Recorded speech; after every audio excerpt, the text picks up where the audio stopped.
Education can be broadly classified into three categories: formal, non-formal, and informal.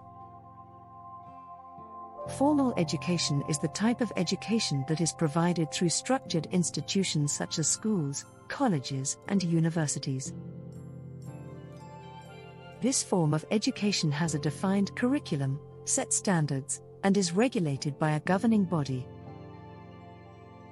The history of formal education dates back to ancient civilizations such as the Greeks, who established institutions such as the Academy of Athens, and the Romans, who founded schools to educate their citizens. In the Middle Ages, formal education was primarily provided by religious institutions, such as monasteries and cathedrals. It was during the Renaissance that formal education became more secular, and universities were established in Europe to provide education in subjects such as law, medicine, and philosophy.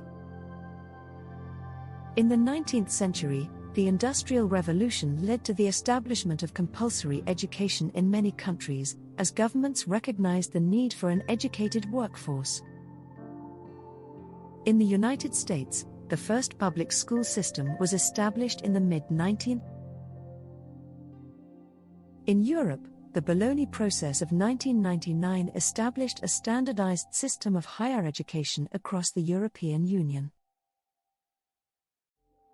Non-formal education, on the other hand, refers to education that is provided outside of traditional institutions and is not structured by a formal curriculum or set standards.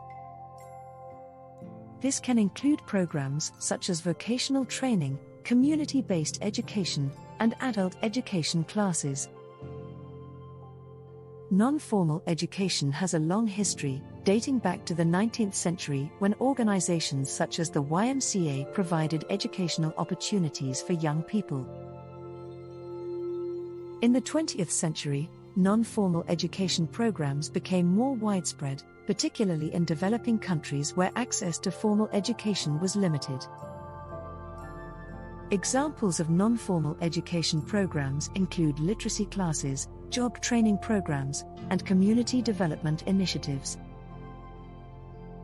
Finally, informal education refers to learning that takes place through everyday experiences and interactions, rather than through structured programs or institutions. This can include activities such as reading, watching documentaries, or engaging in hobbies and interests. Informal education has a long history, dating back to ancient civilizations where learning was primarily achieved through apprenticeships and mentorship. In the modern era, informal education has become increasingly accessible through the internet and digital media. With platforms such as YouTube and online courses providing opportunities for individuals to learn at their own pace and in their own time. In conclusion, formal, non-formal, and informal education are three distinct categories of education that have a long history, that continue to play a significant role in shaping the knowledge and skills of individuals and societies. Each form of education has its own unique characteristics, strengths, and limitations, and can be combined and integrated to provide individuals with a comprehensive and well-rounded education.